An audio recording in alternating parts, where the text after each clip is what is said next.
Okay po. Good morning po sa inyong lahat. Good morning, Isakar. Magaling na ang baby.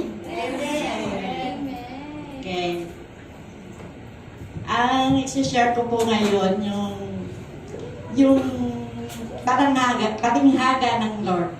Yung pag siya nagsasermon para sa kanyang mga alagad ng araw, dinadaan niya sa talinghaga. Para nga naman, pag halimbawa, nagbibigay ang Lord ng talinghaga ng mga Word of God, yung sermon niya, para nga naman makapag-isip sila ng kung ano ang dapat nilang gawin. Ganon din tayo. Ako talaga sa devotion nito. Nung nakita ko yung pangalan ko na mag-devotion ako, talagang naganap na ako talaga. Iyaan ako talaga. Iyaan ako rito, i-share ko. Kasi sabi ko nga, mahirap yung ora-orada kahit pagtatawagin ka. Katulad yun, si Sister Helen, sabi niya, ate, sabi niya gano'n sa akin.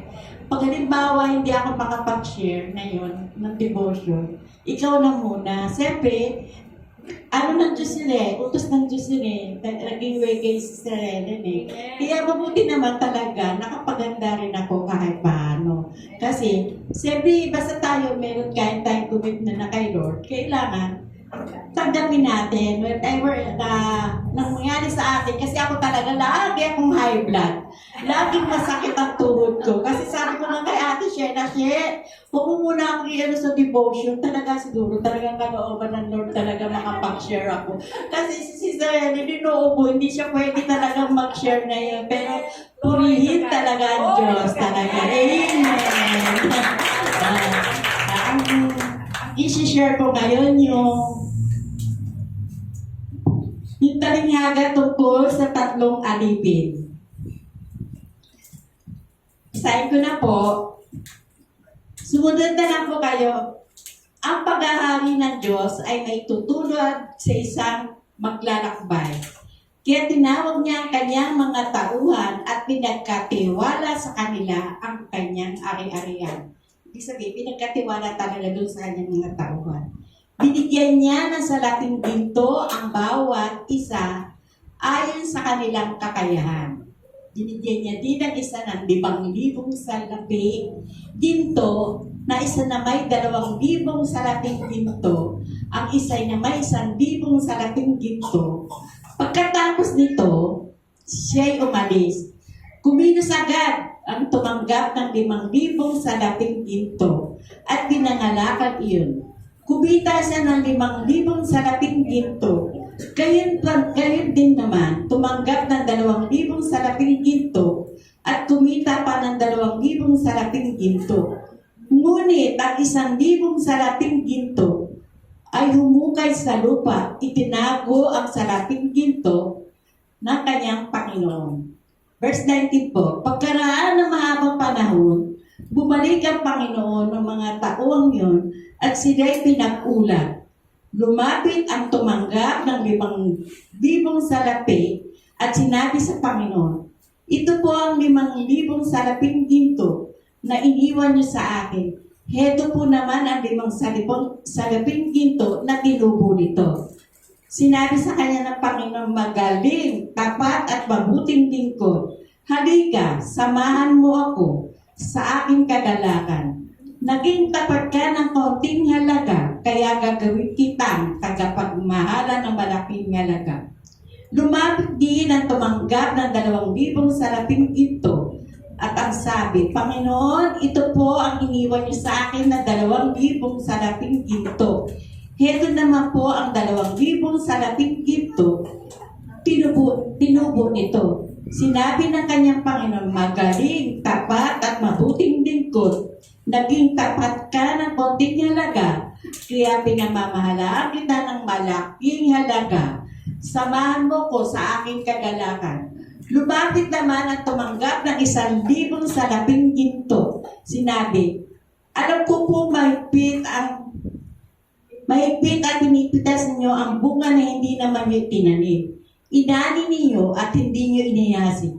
Natakot po ako kaya ipinahon ko sa lupa ang inyong salaping ginto. Heto po ang inyong salapi. Sumagot ang kanyang Panginoon. Masama at tamad na lingkod. Alam mo ba nang pinipitas ito, bunga ng hindi ko itinanim? inaani ko at hindi ko inihasi.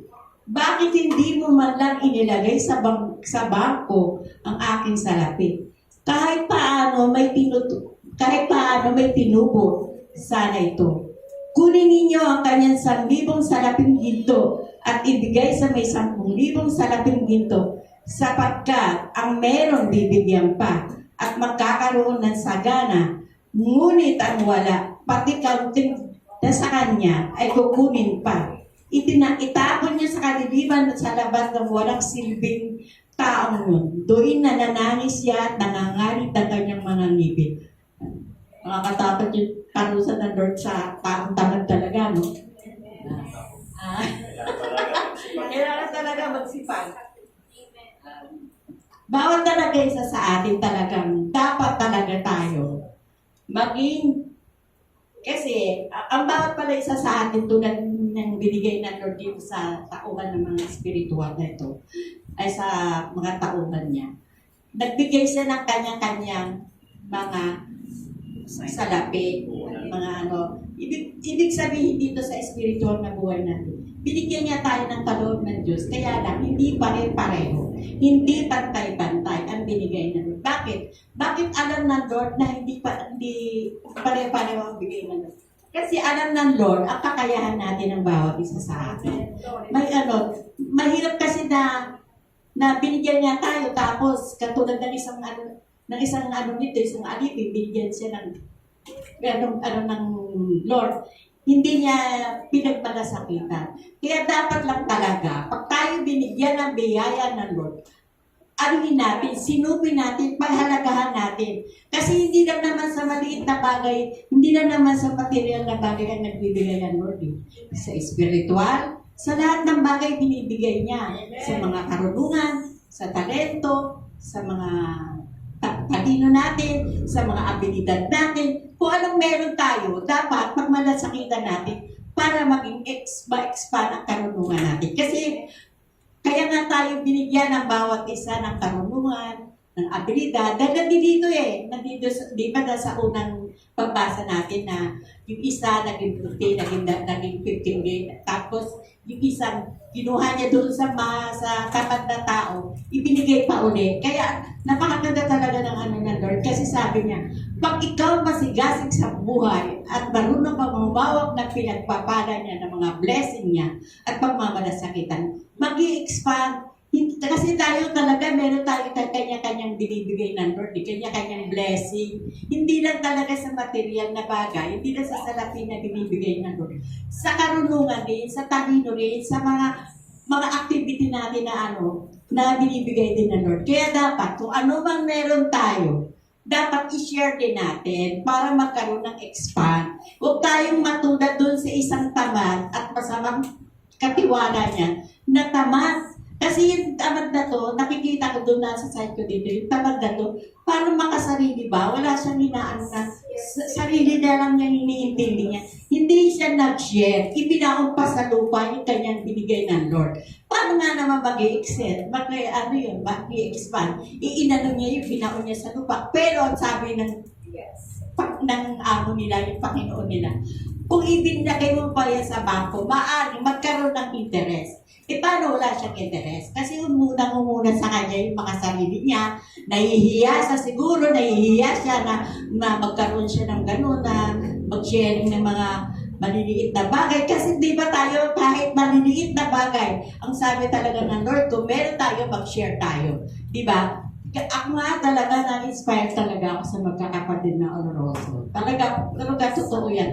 Sa bawat salita nila, sa bawat kilos nila, talagang na-inspired ako sa kanya. Hindi ako sa naiingit. Talagang, siyempre meron tayong talagang natin, meron tayong nakikita sa kanila talaga na talagang nakaka-inspire, lalo na si Ate Camille. Yung karunungan niya, yung talent niya, di ba yung senior niya, tingnan mo, lumago, nagkaroon siya ng music ministry, di ba? Si Ate Camille, si Ate Sibyl, napakaganda magsalita, di ba? Nakaka-inspire talaga, lalo na si Pastor Dean, tingnan mo, ang ganda niya magsalita. Kung yung mga natin, yung mga birthday natin sa buhay, kung nakakarinig tayo ng mga share niya ng mabuting balita, nawawala yun. Nawawala talaga kasi bibigyan tayo ng mensahe para baguhin ang sarili natin. Katulad ng, di ba kahapon ang sama-sama ng ano ko kahapon. Sabi ko, ang sama naman ng katawan ko. Sabi ko, ganun. Pero pinaglabanan ko po yun. Gano'n. Kasi yung mga sasamang elemento, yung sasamang espiritu talaga minsan sumasama sa atin. Pero dahil sa kaharian ng Diyos, kailangan natin talagang mag-share. Hindi natin pwede ibaon yung nalalaman natin na natutunan tayo dun sa taong tamad at masamang tao. Pero sabihan ka ng Panginoon na masama at tamad na tao. Kailangan talaga magsigasig tayo, maliit man o malaking pagtitiwala ng Diyos sa atin. Kailangan maglago, mamunga. Ano ba mga bunga ng gusto ng Lord sa atin? Yung pag-ibig, isi-share natin sa ating mga kapatid. Diba? Yung mga kapatid, hindi lang naman yan ng bagay natin ibibigay. Yung pag-ibig talaga pinaka-importante talaga. Kasi pag tayo nagbigay ng pag-ibig, talagang buhay na buhay ang Lord sa buhay natin. Diba? Praise God. Glory to God. Amen.